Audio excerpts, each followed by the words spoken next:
All right, let's get this party started. What can I do for you? I am struggling with the exponents when it comes to factoring out values so I can get the form 2k or 2k plus 1. Gotcha. Let's talk about that. That's a great question. All right. So, uh, showing, and it's usually harder when you're trying to factor out to get a plus one left over, correct? Yes. Showing an expression is odd, for example. I'll put even or odd, but it's really the odd ones that can be a little tricky. All right, let me just make up a couple of examples and we'll go through this. So suppose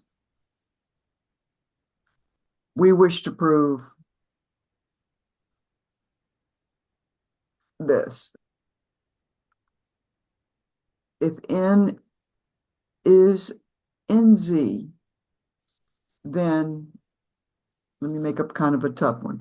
Say n squared minus 5n minus 13 is odd. Okay, for example. Now, the key word here is that something is odd. This expression, has all kinds of numbers in it. But the the thing that helps us understand, we're looking at a divisor D, which is 2, as opposed to, say, 5 or 13, is the phrase that we're trying to show something is odd, which means we want to divide this expression by 2 and get a plus 1 as the remainder. Do you agree? Yes. Oh, You see, that's really what's going on there. So it's a proof by cases using D equals 2.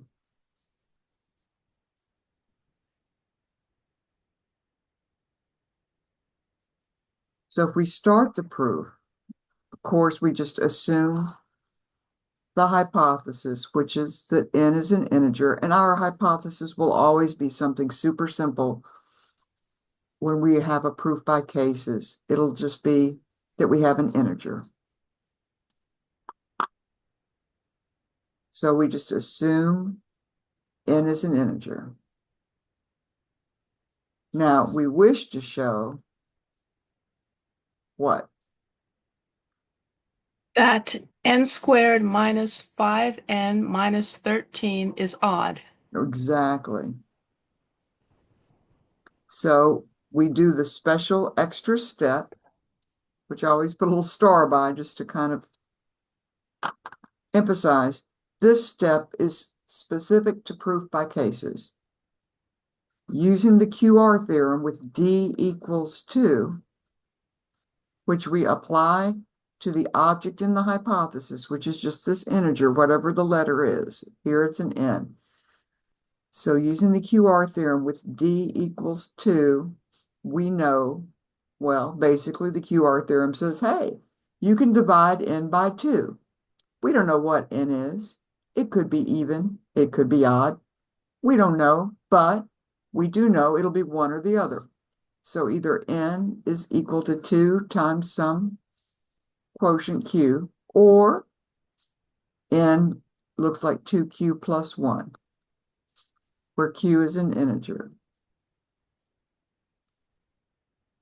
So that sets us up to see, hey, we have two cases. In both cases, we will be able to show that this expression is odd. So case one, what should we suppose for case one? Assume n equals 2q. Mm-hmm, exactly. And we'll just go ahead and repeat it. But if you didn't, if you said it here, you'll still get credit. But I'll just go ahead and repeat it here, where Q is in Z. Okay? Same wish. It's always the same wish in every case.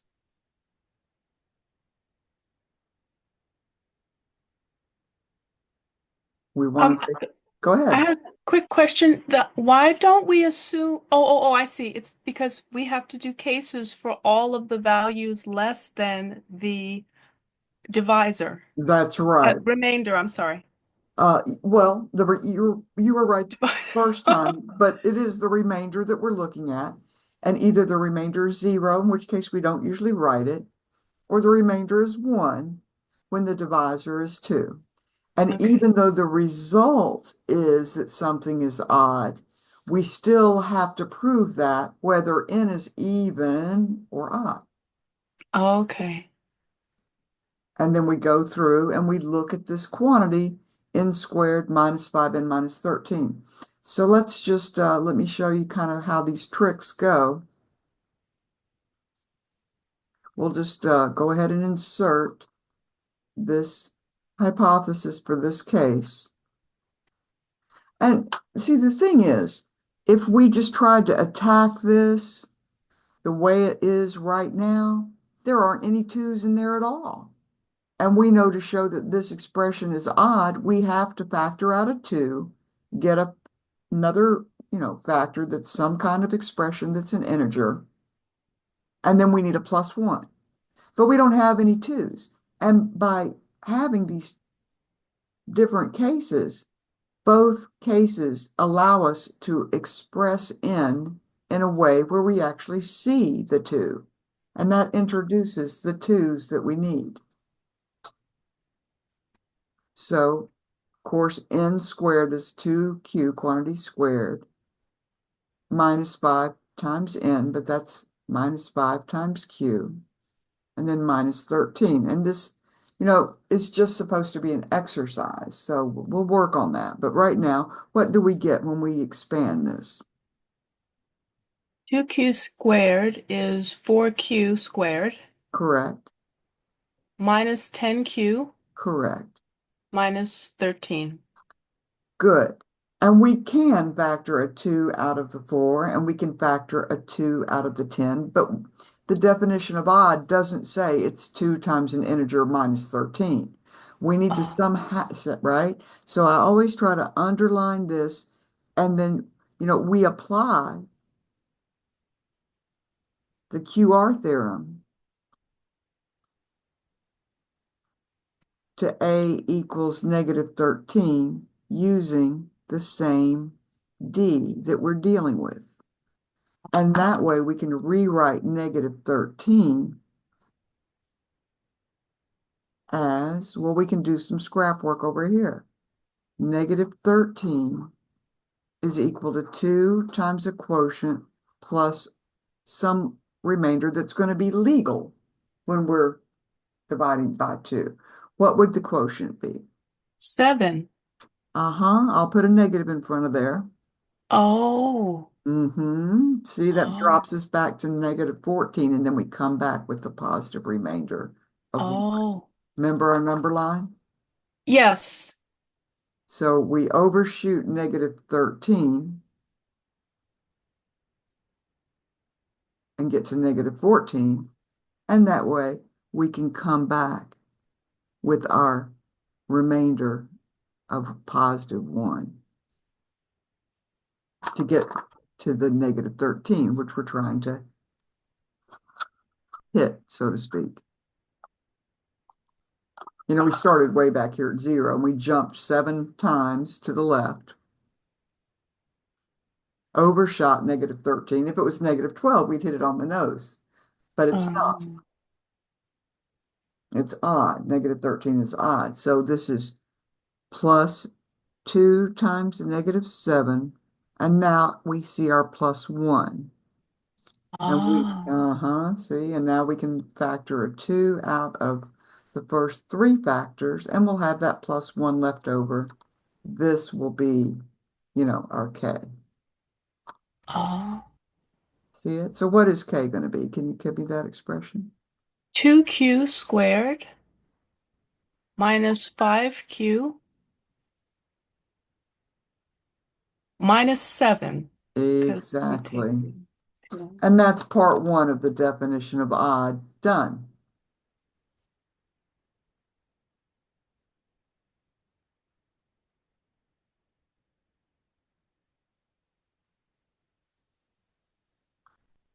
Now we can just talk about why k is an integer. Would you like to tell me what you would normally write for that? I would, since products and differences in this case That's right, because we have a subtraction going on since products and differences. of integers are integers in the closed set of integers, You're overdoing it, but you could say that. The integers are closed under multiplication and subtraction, but you can just say since products and differences of integers are integers, and let's go ahead and burn this proof money right here, and Q is in Z. We know. then k. Oh, Yeah, then K, yeah, I'll put then, that's nice. Then K, which is equal to this expression, 2q squared minus 5q minus 7, is an integer. So now we'll just kind of wrap up this case by saying, hey, n squared minus 5n minus 13 really is odd. so even though we started with n equals 2q, which is even, we still say that we have proven that the expression is odd. That's right, our expression. Hey, Sunita, I've just made up a problem similar to one of the measure two problems and similar to one that we did in class. And this is a real favorite sort of problem. Yeah, okay. I just came because I'm sorry I wasn't in the class today because my father got sick and we went to the hospital in an emergency. And so Oh, I just came from the hospital. I'm So so sorry. Is your father going to be okay? yeah, he's still admitted in the hospital. So I just came home and then I just went back to office hours. Oh my Mhm. gosh, that must be so scary. I'm so sorry you're going through that. Thank you so much. Yeah. So we've made up a problem that's very much like one of the measure two problems, where the statement we're proving is if n is in z, then this expression, n squared minus 5n minus 13 is odd. Okay. And of course, since we want to prove this is odd, our divisor is still 2, because we're talking about something being even or odd. So we've set up our proof. We assume n is in z. And here's our wish. And we use the QR theorem with the divisor d equal 2 to say, hey, either n looks like 2q or n looks like 2q plus 1, where q is in z. But in both cases, we still want the same thing to prove So, that uh, like how do I know there is like two cases?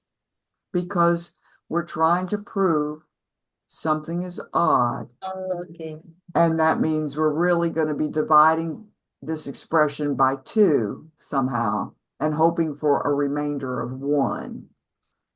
And so here in this first, so, if D was 3, if it was a different question and we were trying to prove that something was divisible by 3 or that looked like 3k or 3k plus 1, if in case it's a perfect square or something, then we would have 3 cases, 3q or 3q plus 1 or 3q plus 2 applied to our hypothesis object. But here, it's just 2 cases, and we're just wrapping up case 1 where n equals 2q. That means we're looking at the case where n is actually an even number. It doesn't matter though. We should be able to prove that n squared minus 5n minus 13 turns out to be odd. And sure enough, when we plug in 2q for n and deal with the fact that minus 13 needs to be rewritten using the QR theorem, it's 2 times negative 7 plus 1, of course. And we insert that where the negative 13 is. Then we can factor the 2 out and have that plus 1 left over. And we're just getting ready to say what we just did. So n squared minus 5n minus 13 equals 2k plus 1, where k is an integer, which makes this expression odd, and that's what we were trying to prove. But that's half the story. We started with an arbitrary integer n, and we don't know whether it's an even integer or an odd integer. In the case that it was even, we still get that that expression turns out to be odd. But now we're going to do the other case, okay? So what's the hypothesis for the other case? Assume n equals 2q plus 1, where q is an integer. That's right. So our case 2 is to assume n equals 2q plus 1, where q is an integer. Same wish, right? Yeah. Same wish. We're going to show n squared minus 5n minus 13 is odd. It's our same wish in every case. It's always going to be the same wish in every case. And the algebra here is very similar, but it's a little bit different. So let's go ahead and do it. We have different proof money for this case, right? We have a different equation for n because the QR theorem says one of the possibilities for n is that it looks like 2q plus 1. So let's look at n squared minus 5n minus 13 now. It'll be 2q plus 1, quantity squared. That's our n squared, right? Now what? Minus 5 times 2q plus 1 Yeah, minus 13. yeah. And now we just go ahead and square this. Of course, this is what? 4q squared plus 4q plus 1.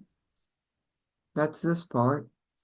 Now let's distribute the minus 5 across this binomial. What do we get? Minus 10q minus 5. Exactly. Good job with applying the negative 5 to the product with plus 1, and then minus 13. All right, let's collect our like terms. We have 4q squared. How many q's do we have here? We have, it would be minus 6 q's because we have the positive 4 and the negative 10. Exactly. And then, now look, we have a plus 1 here, and we have minus 5 minus 13. We might just go ahead and leave that plus 1 out here because we need it, right? Oh, I mean, it's kind of nice. In the odd case, the plus 1 is usually hanging off the end anyway. And then we have minus 5 minus 13, which is a grand total of. minus 18. And now we can factor the 2 out of the first 3 terms. Great. And that will be this will turn out to be our k. So what is k? 2q squared minus 3q minus 9. Exactly.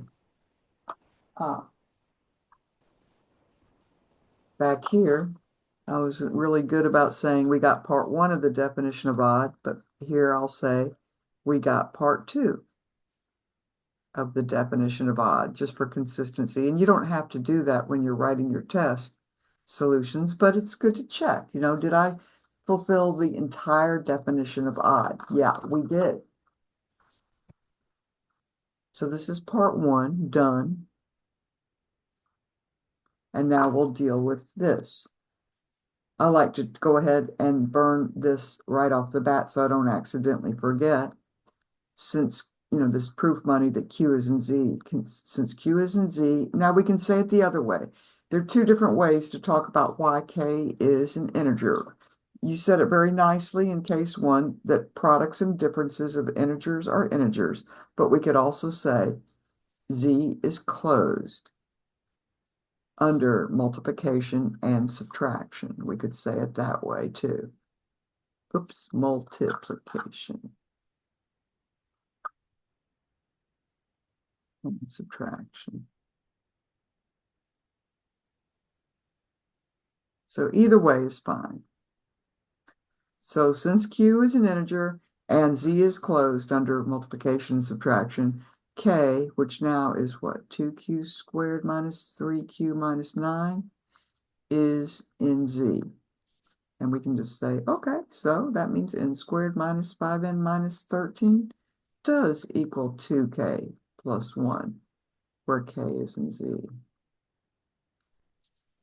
which means it is odd, or which makes it odd by definition.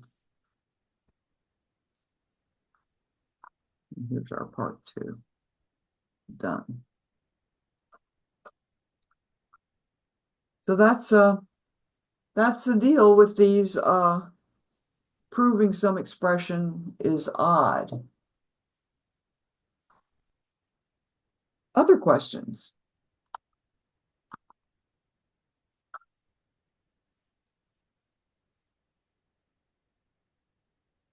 I do have another one. Let's go. Let's do it.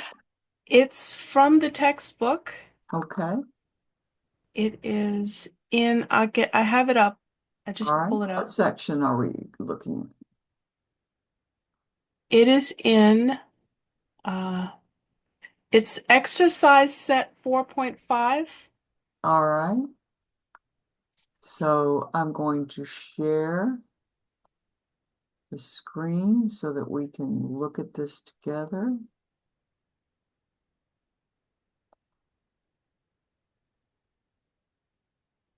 All right, so here's chapter 4. I went to the ebook, I went to, ebook, and then I picked chapter 4. And it could put you anywhere. It might stick you there if that's the last thing you looked at. So then I just go here to that little menu and it gives me everything. So we're in exercises, section 4.5. What number? It is number 35. All right, this is a good one. You want to read it to me? Let me just write from the ebook. Exercises in section 4.5, number 35. I'll let you read it to me and I'll write it while you read it to me. It says the fourth power of any integer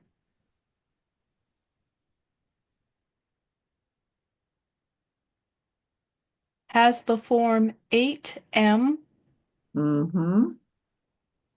or 8m plus 1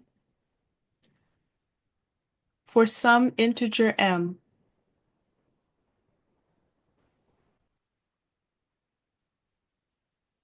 All right. So we discussed this a little bit last time, this idea that if the divisor is the power of 1 prime, like 8 is the power of the single prime 2, we might be able to write this proof in fewer than 8 cases. First of all, let's write this in if-then form. So let's exercise good steps 1 and good steps 2 to identify the hypothesis and the conclusion. The point is we're talking about an integer and then its fourth power having a particular form. And since we know that in proof by cases, we're always going to just want a simple integer for our hypothesis, we can just say, hey, if x is in Z, then do you know how to write its fourth power? X to the fourth? Yep. So x to the fourth equals 8m, or it could be that x to the fourth equals 8m plus 1, where m is in Z. And that way we can really see, okay, our hypothesis is still going to be that we have an integer. Here, it's an interesting one because we have a compound conclusion. So we're going to assume this. and then we wish to show Q follows. What is the divisor? The fourth power? No. Remember, A equals some divisor times some quotient plus some remainder, where the remainder is a legal remainder for that divisor. So when we look here and here, we're seeing that the divisor is 8 because we're saying something about the QR form of x to the fourth.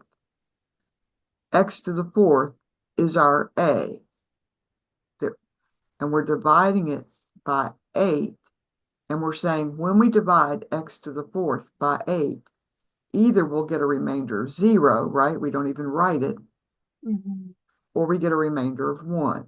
So D is actually 8, but we really don't want to write 8 cases. We definitely could prove this in 8 cases. The beauty of not using 8 cases is that if we realize 8 equals 2 cubed, it's going to be like the problem that we worked on last time in office hours. We can try D equals 2 and see if raising 2 cubed to the fourth or 2 cubed plus 1 to the fourth is enough for us to be able to factor out an 8 and get a remainder of 0, or factor out an 8 and get a remainder of 1. And I think it will be. So let's try it. These are real interesting, these proofs where the divisor is big, like 8 or 16 or something, but the divisor is a power of a single prime, which can then sometimes be the divisor we actually use in our proof.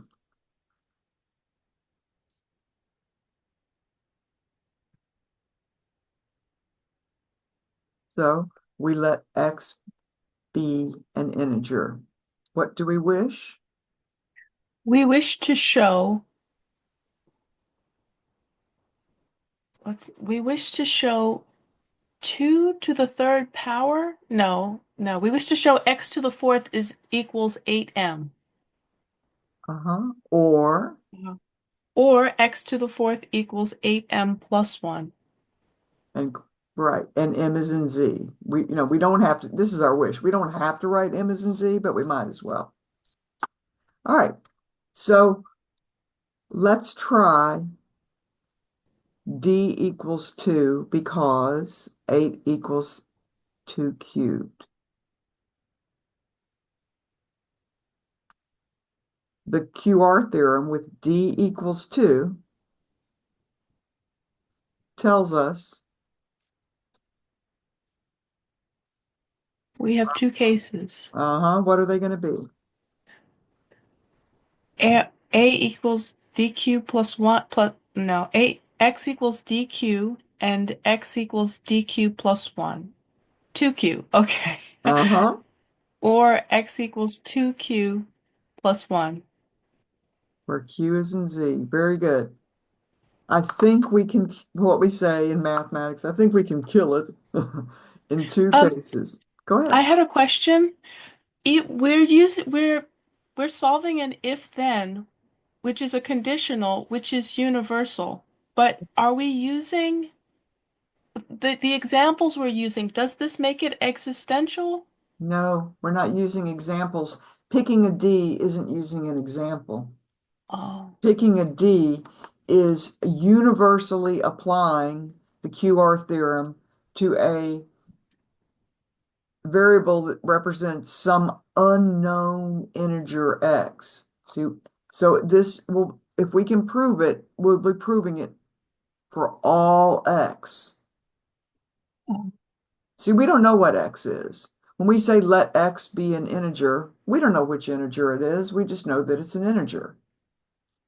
So we are not using a particular integer, x. We are using a particular divisor, but the point is with a particular divisor applied to an arbitrary integer, the QR theorem guarantees that integer x will either look like this or that, 2q or 2q plus 1. Oh. Let's see if we can do it. Let's see if 2 cases are enough. Sometimes you have to use 4 cases when D is 8. Sometimes you actually have to use 8 cases. But I think we can do it in 2 here. Case 1.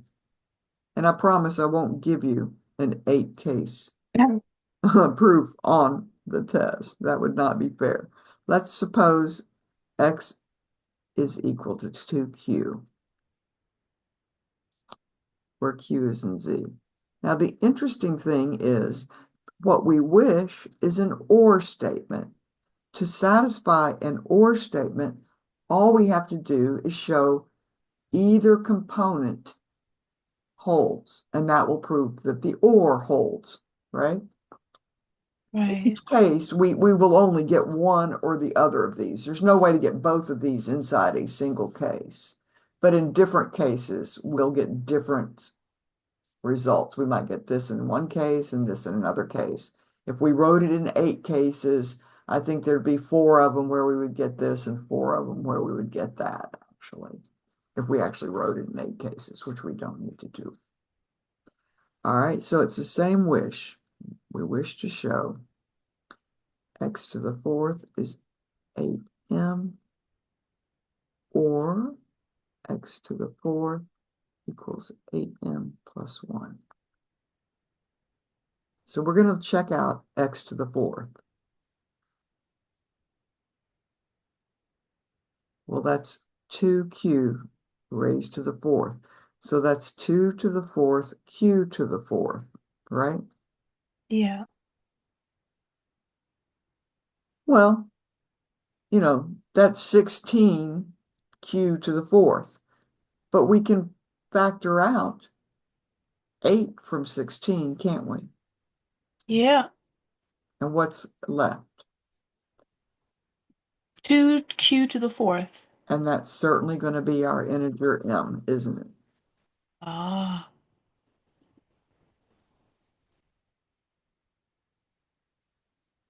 So that's part 1 of this appearance, that it looks like 8 times an integer. So again, we just say the normal stuff since q is in z. And what are the operations being used to build this particular m? Multiplication, but the Yep. fact, oh, okay, okay. So And when we have, oh, I'm sorry. no, go ahead. When we are raising integers by exponents, we don't have to specify that. It's just integer. It's multiplication. It is. Okay. It's shorthand for multiplication. Very good point. Raising an exponent, a variable to an exponent, or any number to an exponent, it's called exponentiation. Good grief. We need $1 for every syllable. But exponentiation is simply multiplication. It's q times q times q times q, right?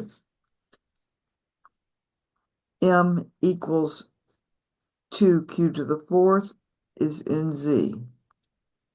So x to the 4th equals 8m, right? Where m is in z. And that means, and I'll just put it in quotes, x to the 4th equals 8m, or x to the 4th equals 8m plus 1 is true, right? And I've gotten a little lazy there. I didn't say m is in z again, but, at some point, enough is enough. Let's do the other case. The other case is algebraically interesting because we're going to have to suppose what? What is our supposition or assumption for case 2? Suppose x equals 2q plus 1. And it's the Oh, where same q wish. is an integer. And since we said it here, I'm not gonna crucify somebody, if you don't say it again here. But it never hurts. It's the same, I'll just put it's the same wish, right? But we're probably not going to get this one. We're probably going to get this component true. Let's see. All right, so x to the fourth. That is 2q plus 1 to the fourth. Now, there is something called the binomial theorem. And the binomial theorem makes it kind of easy to expand a binomial. That's what this is. It's got two parts, two terms, separated by pluses or minuses, to a power. And it says that when we expand this, it is this first term raised to the fourth. Okay? So it's going to be 2q raised to the fourth plus, and we can talk about this more in a minute, 4 times this first term raised to the third times the second term raised to the 1 plus 6 times this first term squared times the second term squared plus 4 times the first term raised, this squared needs to be outside the parentheses. That's actually very important. 2q squared plus 4 times the first term raised to the 1 times the second term cubed plus, there's really a 1 times here, 1 times the first term raised to the 0. See, notice the first term is raised to the fourth, then to the third, then to the second, then to the first, then it disappears because it's 2q raised to the 0 plus 1 times, and then the second term starts off being raised to the 0. We don't even see it. Then to the 1, then to the 2, then to the 3, and then to the 4. We'll talk about that. That's Pascal's triangle or the binomial theorem at work. We'll get into this in chapter 5. But anyway, it turns out to be what? 2 to the fourth is 16, q to the fourth, plus, okay, here we've got 2 cubed, which is 8 times 4, which is what, 32? Yeah. Q cubed. And then 2 squared is 4 times 6 is 24. And of course, the 1's just stay 1's. And here, plus 8q plus 1. And sure enough, we can factor an 8 out of each of those. Now, if you don't know the binomial theorem, of course, you can expand that, and it's a bear. It's nice to know the binomial theorem. It's really convenient. But we're not going to spend time on that tonight because we have other fish to fry. But the point is we get a big fat M. It's definitely an integer. Q is in Z, and products of integers are integers.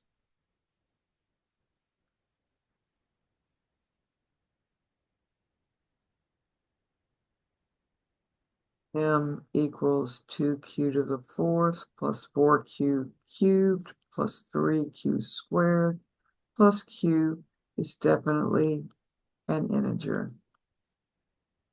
So x to the fourth looks like, well, it's looking like 8m plus 1, isn't it? Yeah. And that means that our OR statement is going to be true because we have proven one of the components. So x to the fourth equals 8m, or x to the fourth equals 8m plus 1 is true. And indeed, we were able to write the proof in only 2 cases rather than using 8 or 4. Wow.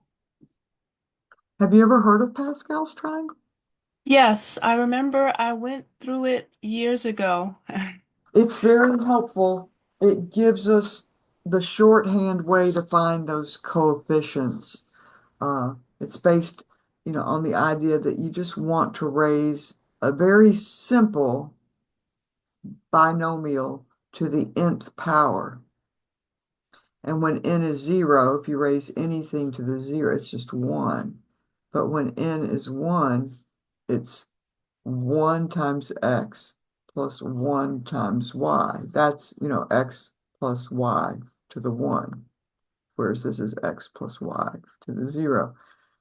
But if you want to square that thing, if you want to figure out what x plus y squared is, these exponents, see the 1 and the 1 and the 1, well, the 1s stay on the outside, but we're starting with n equals 2 here, so it's times x squared plus 2 times xy. So the power of x goes down, the power of y goes up, plus 1 times y squared. So you'll always start with x to the n, you'll end with y to the n, and in between, what happens is the powers of x go down, so this first term would be, right, x. Teacher, I'm leaving the okay because our building is piling, so we have to leave here. Like outside, Is everything okay? yeah, like it's piling in the building apartment, so we're living like It's what? it's piling. So Piling? yes, in the building, someone. What does that mean? Piling. No, no, it's pile. A fire. Yes. Get out. Bye. Oh my Oh God. my goodness. Oh my gosh. What? First a hospital and now a fire? Wow. Whoa. All right, all right, so remember Pascal's triangle? It's always ones along the outside of the triangle, but then to get this 2, you add the 1 plus the 1 gets a 2. To get this 3 here, it's this 1 plus this 2 is 3. This 2 plus this 1 is 3.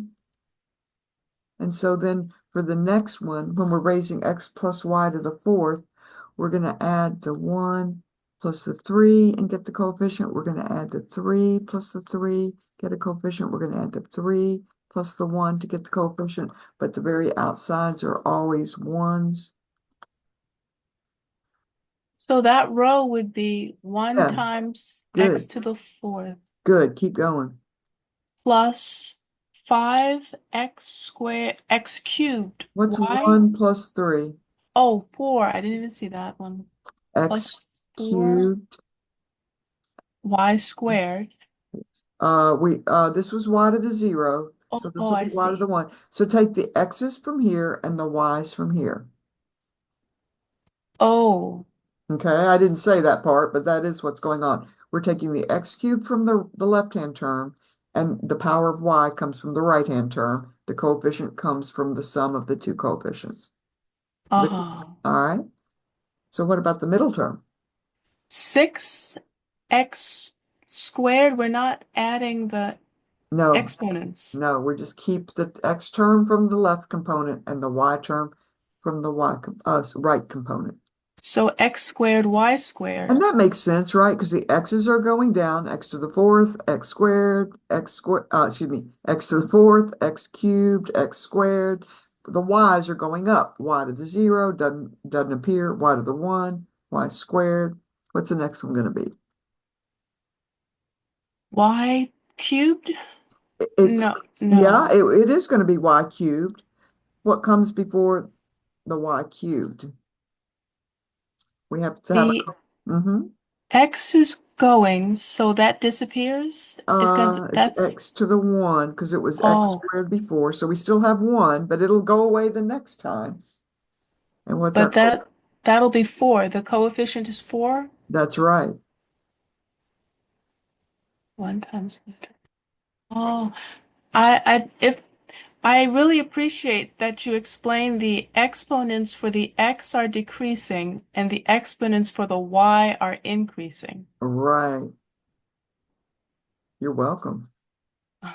And It's very clear. and it turns out, that's my goal.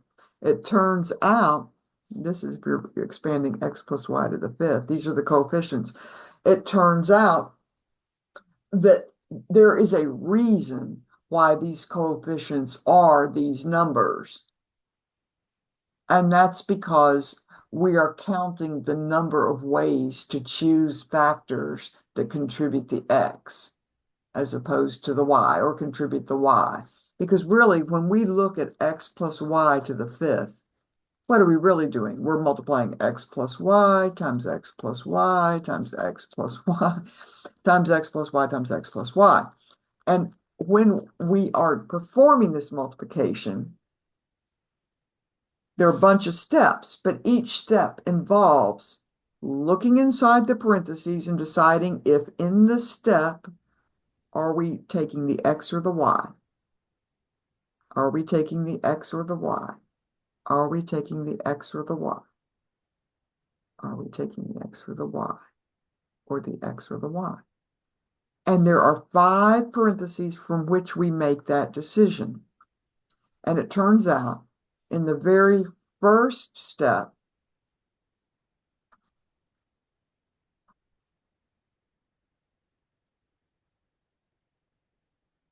you tell me what the next term would be.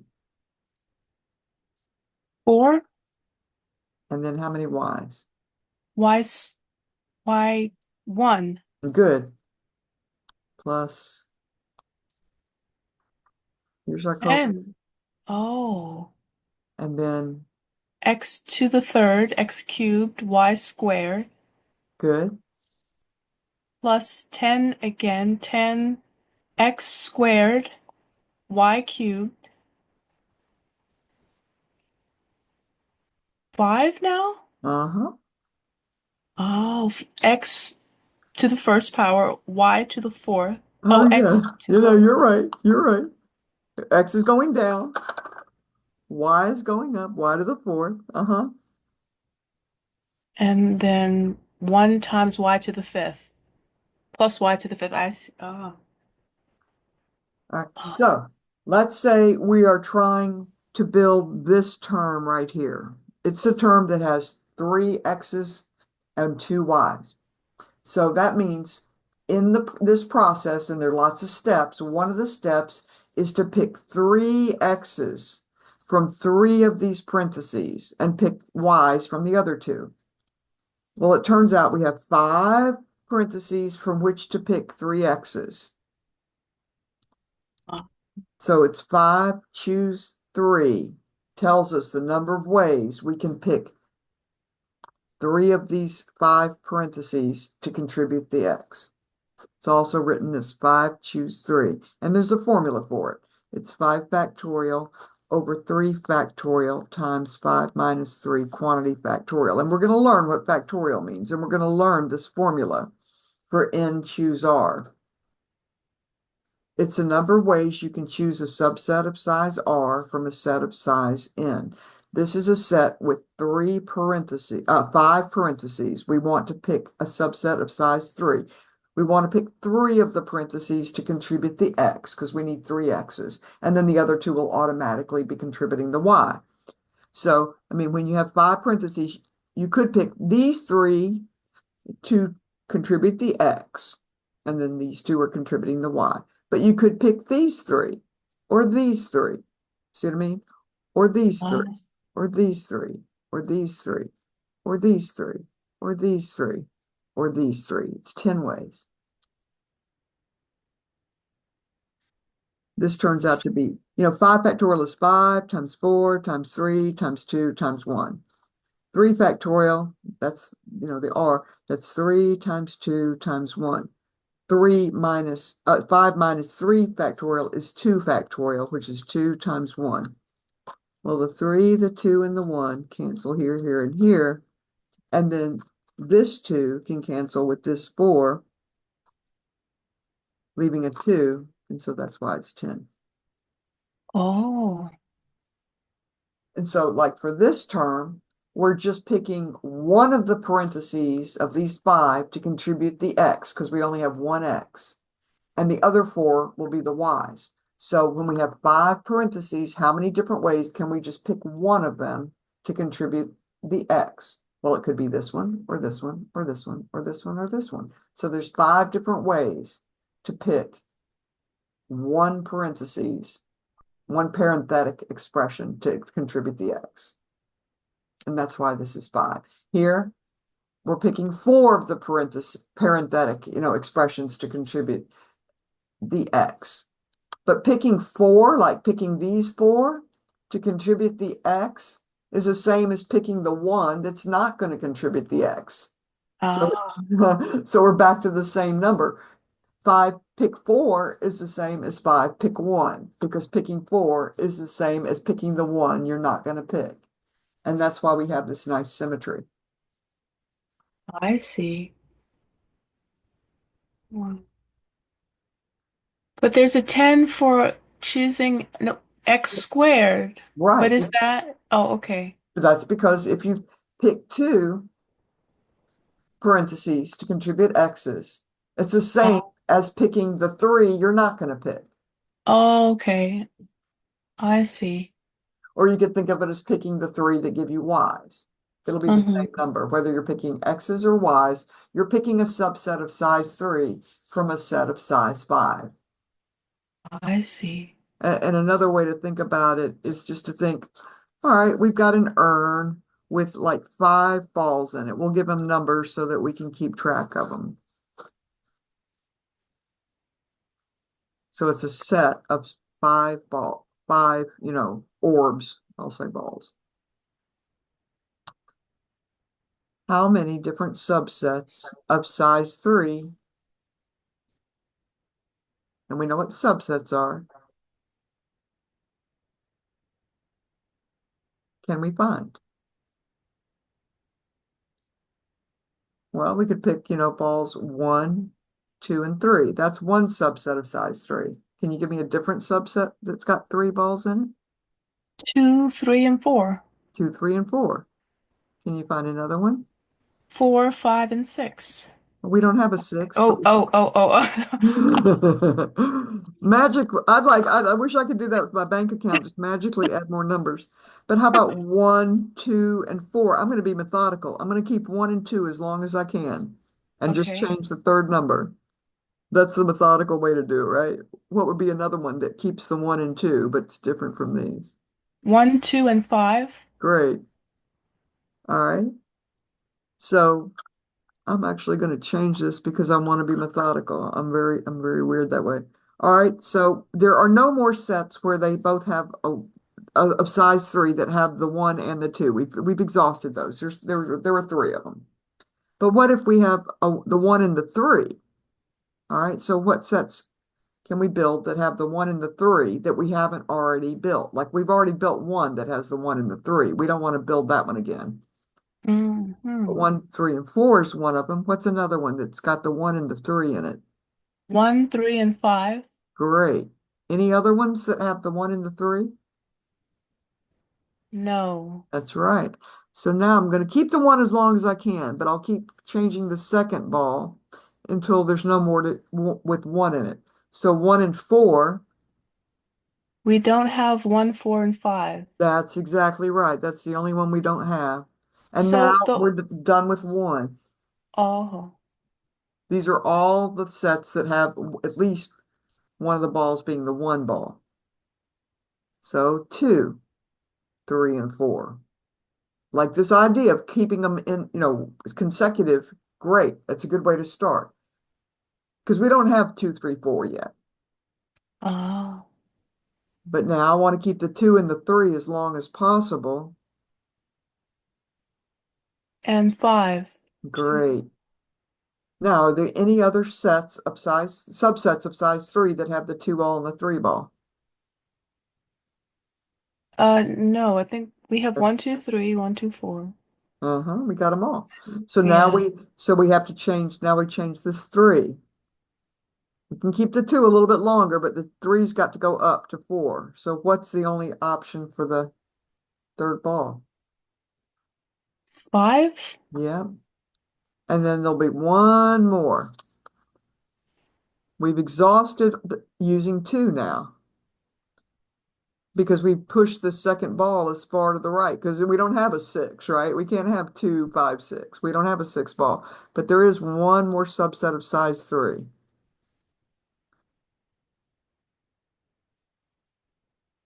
Push the 2. 3, 2, 5? Is that 3, Keep them in 4, numerical 5? order, and that way Um, we get them right. So there are 10 of those. There are 10 subsets of size 3 that we can find in a set of size 5. That's exactly what 5 choose 3 means. It's a number of subsets of size 3 that we can find from a set of size 5. In choose R is the number of subsets of size R. uh,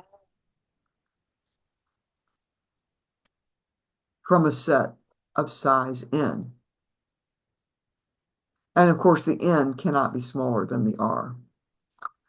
N is greater than or equal to R.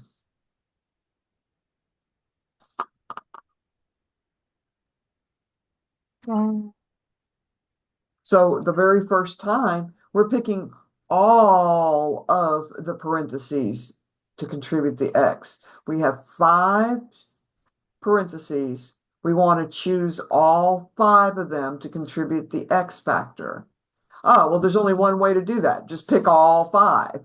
That's why we get a coefficient of 1. Here, we want to see how many ways we can pick none of these parentheses to contribute the X. Oh, well, there's only one way to do it. Just don't pick any of those. They're all going to contribute the Y's. And that's why that's just one way to do that.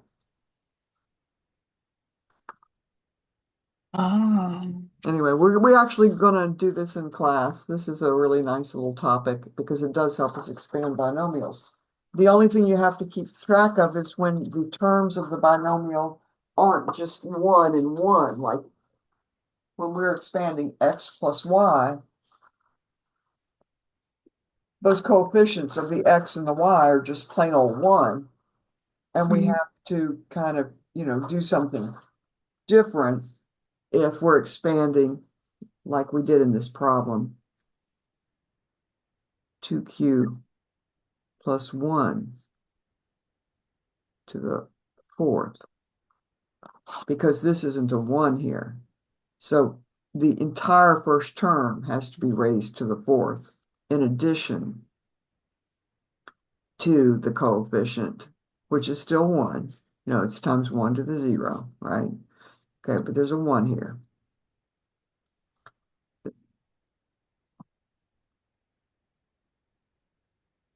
One, 4, 6, 4, 1. That's where those numbers came from. The second term is going to be 4 times, instead of an x cubed, it's the 2q quantity cubed, and then the y goes up to y to the 1. What would the next term be? It was a 6 here. 2q squared? Uh-huh. And then since this is a 1, we don't really see it, but it's a 1 squared. And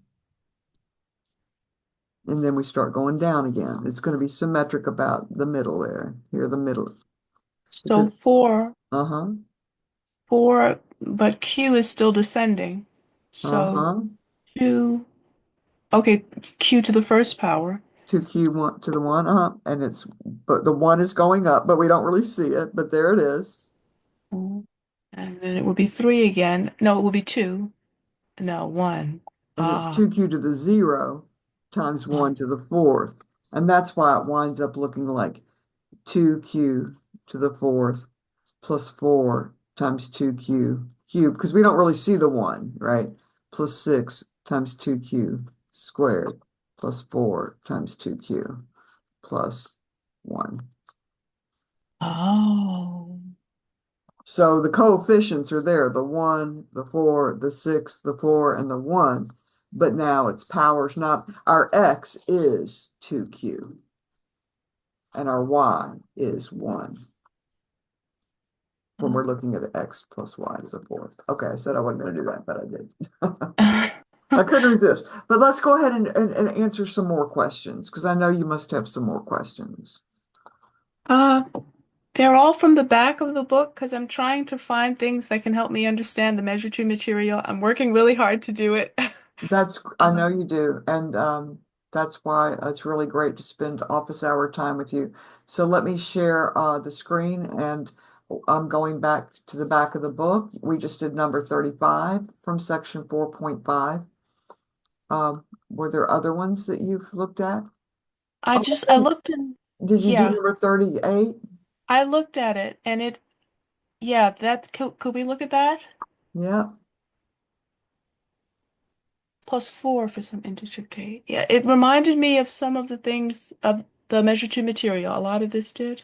Mm-hmm. I was just having such a hard time because I was looking at that equation, the n squared plus that, I forget what it's called, but the 7, I thought the minus 7 was the divisor, and I'll rewrite my proof because I understand what I'm doing now. Uh-huh. So this one says what forever? Yeah, I could see that you were looking at that constant term to inform you about the divisor D, but that's not really what you want. Well, let's look at this statement. It says for every integer m squared equals 5k, or m squared equals 5k plus 1, or m squared equals 5k plus 4. Where of course k is an integer, right? Yeah. So it's almost an if-then form already, isn't it? Yeah. Yeah, If it would be if for some integer m, if n is some integer, then m squared equals 5k, or m squared equals 5k plus 1, or m squared equals 5k plus 4. So it's compound. It's a compound condition. No, conclusion. it is. So that means, and it's an or operated compound conclusion. So that means we have this real simple hypothesis, P, right? And we're trying to get Q, which is compound. So this has already given us our cases. Would those three be our cases?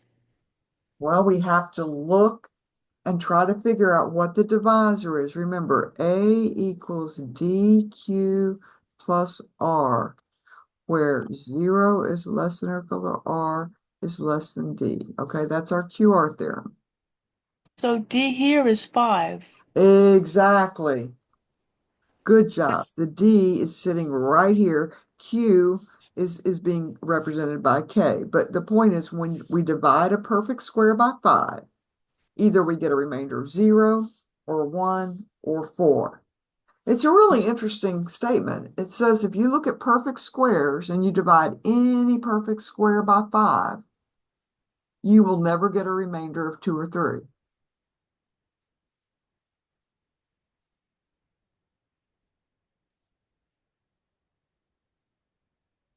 When we divide a perfect square, which is being represented, of course, by m squared, by 5, we never get a remainder of 2 or 3. But we could get 0, 1, or 4.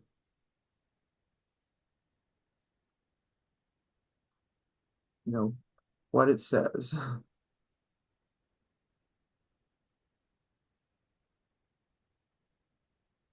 that make sense? yes. And if you look at perfect squares and try it out, you divide them by 5. Like 0 is a perfect square. When you divide it by 5, Your remainder is 0. that's right. 0, which is 0 squared, is equal to 5 times 0 plus a remainder of, 0. The next perfect square is 1 squared.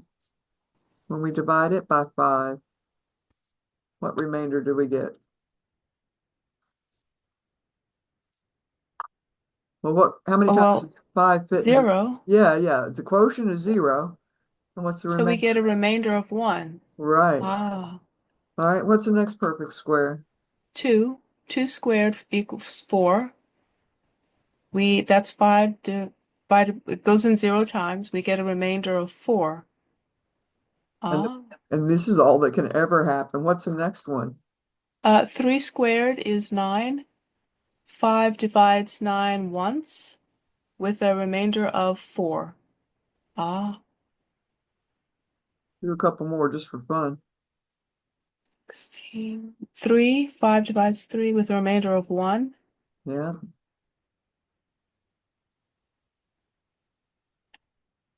25. 5 with a remainder of 0.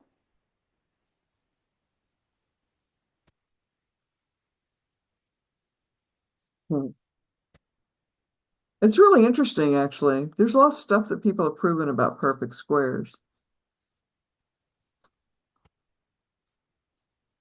7 with a remainder of 1. Yeah. Keep my color scheme going here. You can do it all day. Ah, The point is we can prove it. uh-huh. And it would take 5 cases applied to M because M, Oh, wow. right. The QR theorem, so, with D equals 5 applied to M, our hypothesis object, M is going to either equal 5Q or, M is going to equal 5Q plus 1, or M might be leaving a remainder of 2, right? So even in that case, we'll get one of these remainders when we look at M squared. Could we solve this for +2 and see how it looks when it is proven false?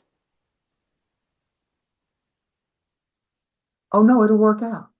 Oh, It's oh, true. The statement is true.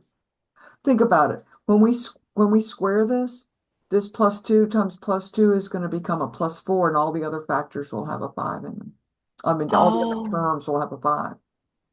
So when we use the cases, we're not trying to prove the case statement true. We're trying to prove the original assumption of either DQ or of either 5K or 5K plus 1 or 5K plus 4. 4m squared. See, this is a Oh, different expression. See, we don't know what m is. It could be any integer, and there are 5 classes of integers. M lives in Z, and it lives in one of these 5 pieces of pi. M is, in here somewhere.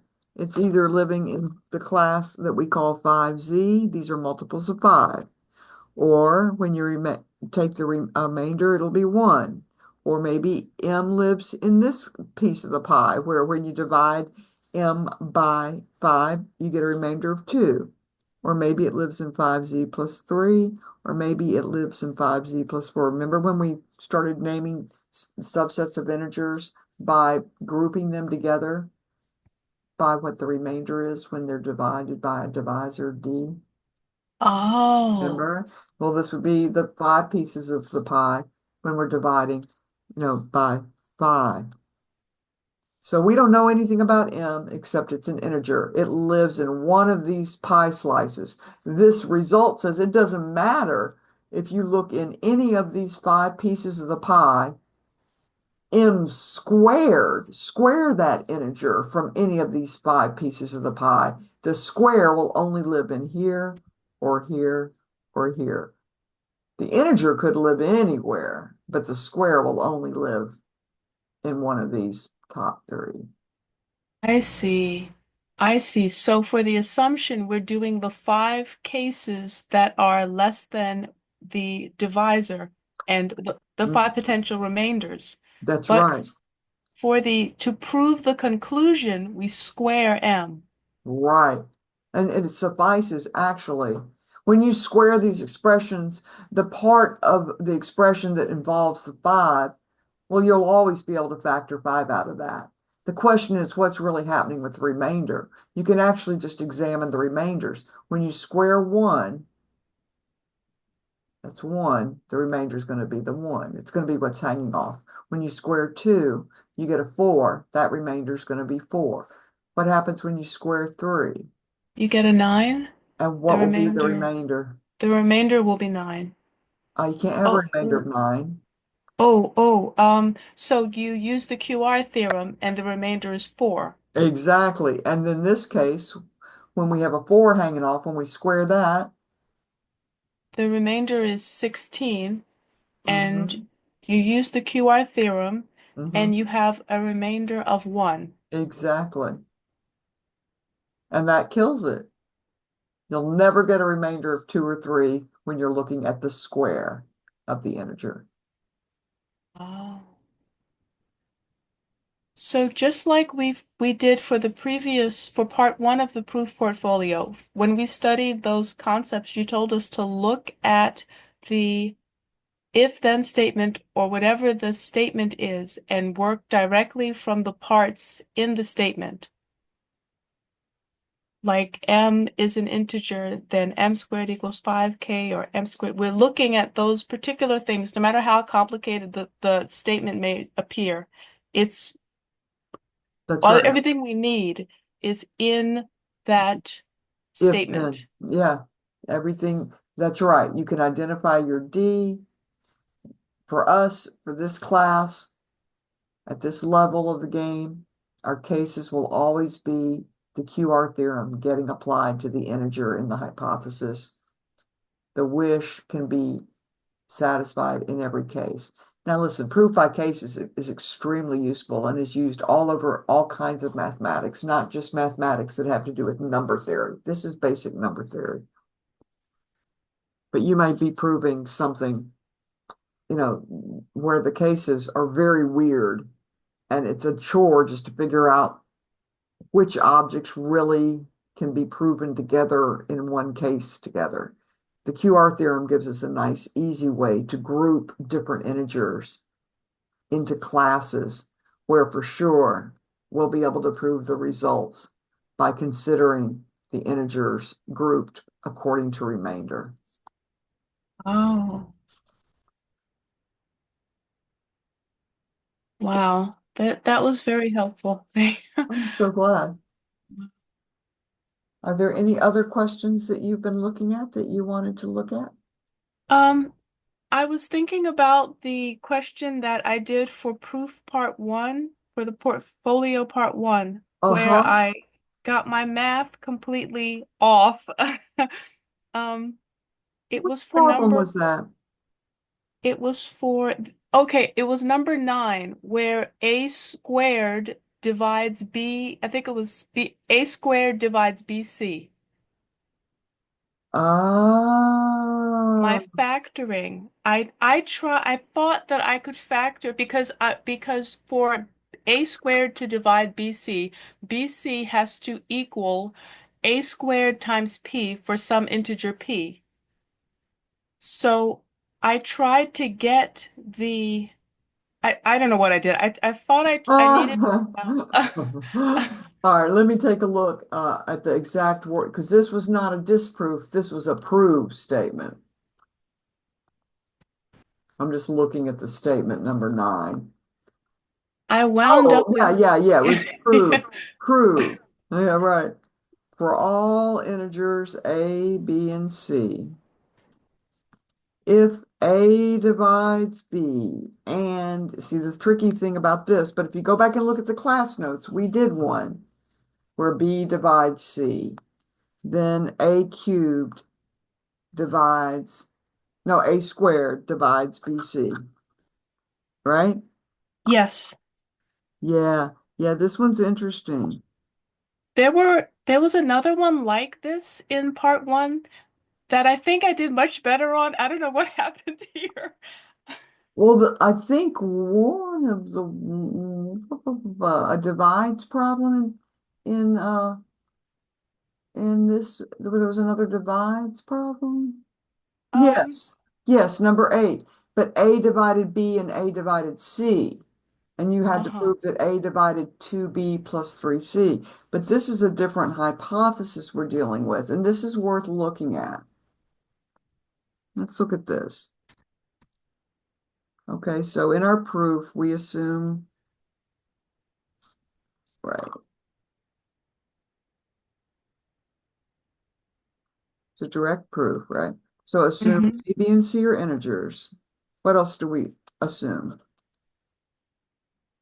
A is not equal to 0, Okay, or A is, you don't even have to say it because if we say A divides B, the implication is A is not 0. Now you can say it, but you don't need to bother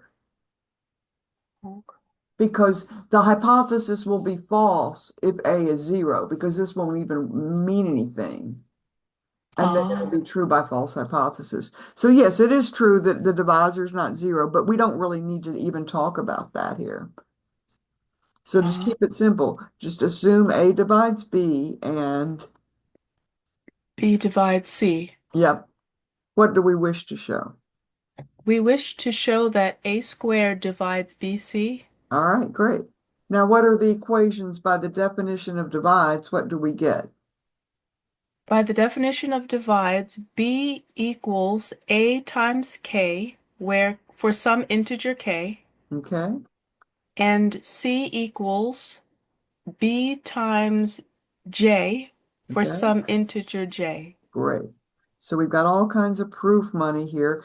And let's translate our wish a little bit. Let's take a closer look at our wish so that we know what we really need to look at. What do we really wish to show? We wish to show A squared divides AK times BJ. Well, I'm going to write it a little different. I'm just going to imagine that I want to know what the definition of A squared divides BC really says. It says Oh, BC. oh, oh. See what I mean? So equals A squared times M Uh-huh. for some integer M.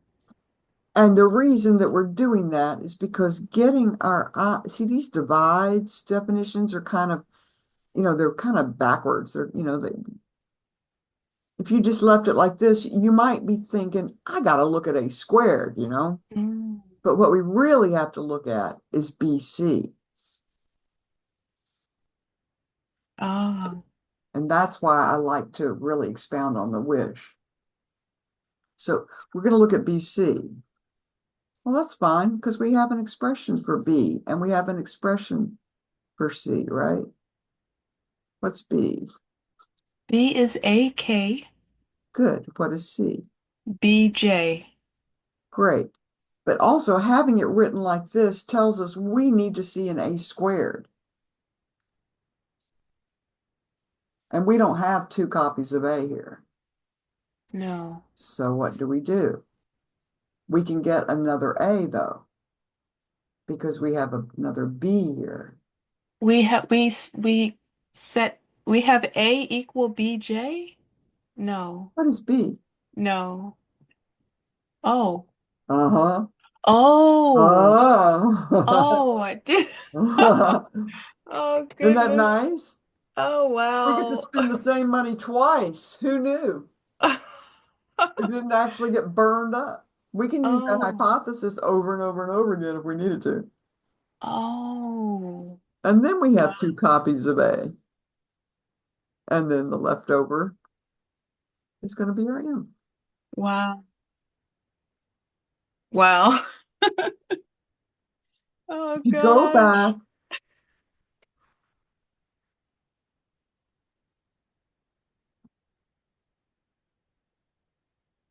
you go back to the very, very first proof about divides. Transitivity of divisibility. Remember that? You might, Yeah. yeah, that was the very first divisibility. If A divides B and B divides C, and that's the same assumption we have here, then A divides C. That's really what's happening here. We have a C, but it turns out A divides C after we substitute in twice. Wow. So you can try to prove this now, and you'll be able to do it. because it's easier than this proof. It's just the part where we're substituting in for the C. Ah, So I tried to demonstrate it, but of course I always try to leave you with something, to think about, right? So try and wow. prove that now.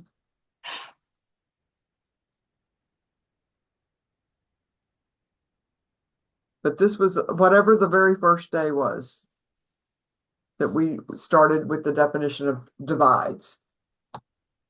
Wow. I think it was the same day we played with mod and div. I think it was that day. Okay.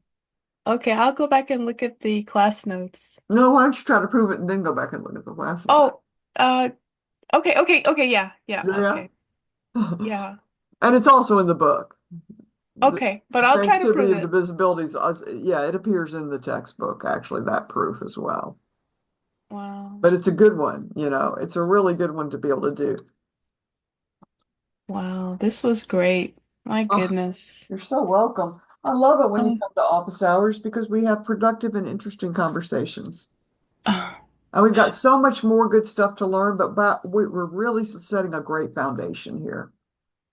And aren't you glad that you learned things like what the contrapositive is and how to negate an if P then Q back when you were supposed to? yeah, I don't think I could do this class if I didn't keep up with it. No, you can't, right? Because we really need that stuff.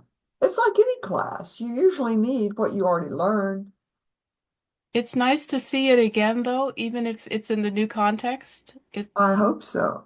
I Because for remember one it. thing, it convinces you, you're right, it makes you go back and relearn it, but it convinces you, hey, maybe that wasn't just for silliness. There's actually a reason. Right? It's actually useful. Wow. So tomorrow we're going Um, to have one more proof, but there is a video in the YouTube channel in the playlist called Special Topics. We're going to discuss that proof. It'll take about 20 minutes tomorrow. I hope not longer. And okay. then we're going to just work on these second group of special homework problems, and I'll put up, haven't decided if it's going to be 2 or 3 more links for people to upload goodies by Sunday night, and hopefully people will have a chance to try to go ahead and write those up and start getting those uploaded tomorrow. Okay. We'll get a good start on it. Okay. But for people like you, I mean these problems, the first group that, like this group was up from before spring break, people like you who actually, realized, hey, I'm supposed to actually, work on these. You're way ahead of the game. Oh, I'm glad to hear I'm ahead of something. You're doing really well. Okay, that's good. Did That's it. go ahead. I just I'm realized we enjoying this. lost we lost Sunita from a fire, right? Good grief. Yeah. Poor thing. I'm going to stop recording now.